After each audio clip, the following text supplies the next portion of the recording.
السلام علیکم ورحمۃ اللہ وبرکاتہ۔ غسل کرنا کب واجب ہوتا ہے؟ کن صورتوں میں کس اعمال کے ہونے سے غسل کرنا مرد عورت کے لیے واجب اور ضروری ہو جاتا ہے؟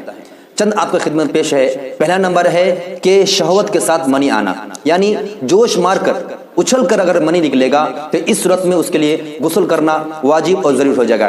اس لیے بہت سارے حالات یہ ہوتا ہے کہ دھات کا بیمار ہو جاتا ہے، نوجوانوں کو دھات کی بیماری ہو جاتا ہے، جیسے کہ وہ سیڑھی میں چڑھتے ہیں تو نکل جاتا ہے، منی خارج ہو جاتا ہے۔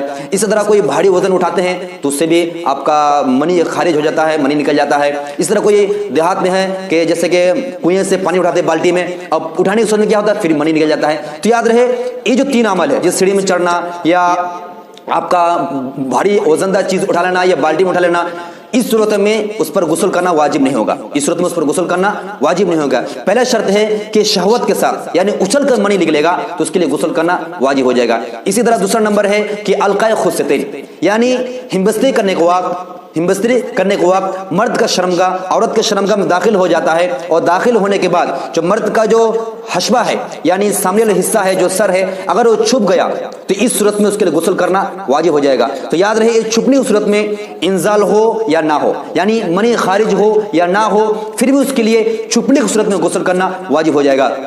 تیسرا نمبر ہے کہ عورت حیض اور نفاس سے پاک ہو جانا۔ عورت اگر حیض کی جو مدت ہے اس کے لیے 3 دن ہو یا 5 دن ہو یا 10 دن ہے، جتنا اس کا مدت ہے، جس کا اس کا مقدار ہے، اگر اتنے ٹائم گزرنے کے بعد اس کے لیے غسل کرنا واجب ضروری ہو جائے گا۔ اس طرح کوئی اگر واضح حمل یعنی بچہ پیدا ہوا، اور بچہ پیدا ہونے کے لیے سب سے زیادہ سے زیادہ 40 دن ہے اور کم کا کوئی متعین نہیں ہے، تو اگر بچے کے پیدا ہونے کے بعد جو خون آتا ہو اگر بند ہو گیا تو اس صورت میں اس کے لیے غسل کرنا واجب ہو جائے گا اس کے بعد۔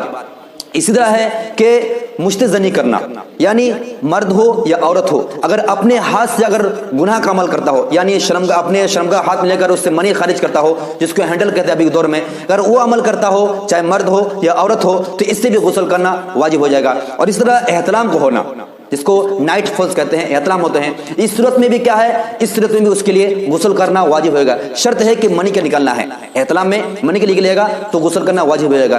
اس طرح اگر کوئی لواتت عمل کرتا ہو، یعنی بیوی ہے یا کوئی عورت سے یا مرد سے پیچھے کے راستے سے اگر خواہش پوری کرتا ہو، اپنی خواہش کو پورا کرتا ہو، یہ گناہ ہے، بالکل ناجائز ہے۔ اگر اس صورت میں بھی اگر خصیتین یعنی مرد کا جو شرمگاہ ہے جو سامنے والا حصہ ہے اگر وہ چھپ جاتا ہو تو اس صورت میں غسل کرنا اس کے لیے واجب اور ضروری ہو جائے گا۔ اس صورت میں انزال ہونا کوئی ضروری واجب نہیں ہے۔ یہ چند شرط ہیں کہ ان چند شرطوں میں غسل کرنا واجب ہو جائے گا۔ پہلا شرط ہے کہ شہوت کے ساتھ یعنی جوش مار کر منی نکلے گا تو غسل کرنا واجب ہوگا، یعنی دوسرا نمبر ہے کہ خصیتین کا چھپ جانا، اس پر بھی غسل واجب کرتا ہے۔ تیسرا نمبر ہے کہ آپ کا عورت حیض اور نفاس سے پاک ہو جانا۔ چوتھا نمبر ہے کہ مشتزنی کرنا یعنی ہاتھ سے اپنے شہوت کو مٹانا۔ چوتھا نمبر ہے کہ پانچواں نمبر ہے کہ احتلام کو ہونا، اور آخری ہے کہ لواتت یعنی پیچھے سے اپنے خواہش کو پورا کرنا۔ ان تمام چیزوں سے غسل کرنا واجب اور ضروری ہو جائے گا۔ اللہ تبارک و تعالی ہم سب کو مکمل طور پر مسئلے کو سمجھنے کی اور اس پر عمل کرنے کی توفیق عطا فرمائے، آمین۔